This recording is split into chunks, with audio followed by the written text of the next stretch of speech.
வெளிமாநில பதிவு எண் கொண்ட ஆம்னி பேருந்துகளை தமிழகத்தில் திங்கட்கிழமை வரை இயக்க அவகாசம் வழங்கப்பட்டுள்ளது. இதுகுறித்தான முழு விவரங்களுடன் இணைகிறார் செய்தியாளர் ராஜகுமரன். ராஜகுமரன், வணக்கம். விவரங்கள் என்ன? தமிழகத்தில் இயக்கப்படும் வெளிமாநில பதிவெண் கொண்ட பேருந்துகளை தமிழக பதிவெண்ணுக்கு மாற்ற வேண்டும் எனவும் இன்றுதான் அதற்கான கடைசி நாள். நாளை முதல் தமிழகத்தில் இயக்கப்படும் வெளிமாநில பதிவெண் கொண்ட ஆம்னி பேருந்துகள் பறிமுதல் செய்யப்படும். எந்த இடத்தில் அந்த பேருந்துகள் சோதனைக்கு உள்ளாக்கப்படுகின்றதோ அதே இடத்தில் அந்த பேருந்தை பறிமுதல் செய்து அருகில் இருக்கக்கூடிய வட்டார போக்குவரத்து அலுவலகத்திற்கு எடுத்து சென்று விடுவோம் என்று போக்குவரத்து துறை சார்பில் ஆம்னி பேருந்து உரிமையாளர்களுக்கு அறிவுறுத்தி விட்டார்கள். என்றாலும் கூட தற்போது அளவிலும் அந்த 547 ஆம்னி பேருந்துகளும் தமிழக பதிவெண்ணுக்கு மாறாமல் இருக்கின்றன.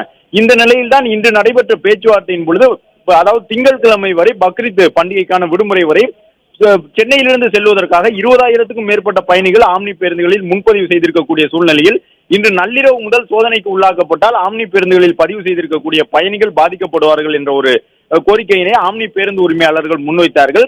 அந்த கோரிக்கையினை பரிசீலித்திருக்கக்கூடிய போக்குவரத்து துறை ஆணையர் திங்கட்கிழமை வரை, அதாவது பக்ரீத் பண்டிகை விடுமுறை முடியக்கூடிய நாள் வரை தமிழகத்தில் இருக்கக்கூடிய பிற மாநில பதிவெண்ணுடன் இயங்கும் ஆம்னி பேருந்துகள் இயக்கலாம் என்றும், அதற்கு பிறகு செவ்வாய்க்கிழமை முதல் சோதனைக்கு உள்ளாக்கப்பட்ட ஆம்னி பேருந்துகள் முறையான பர்மிட் இல்லாமல் பிற மாநில பதிவெண்ணுடன் இயக்கப்பட்டால் அவை பறிமுதல் செய்யப்படும் என்றும் தெரிவித்துள்ளனர்.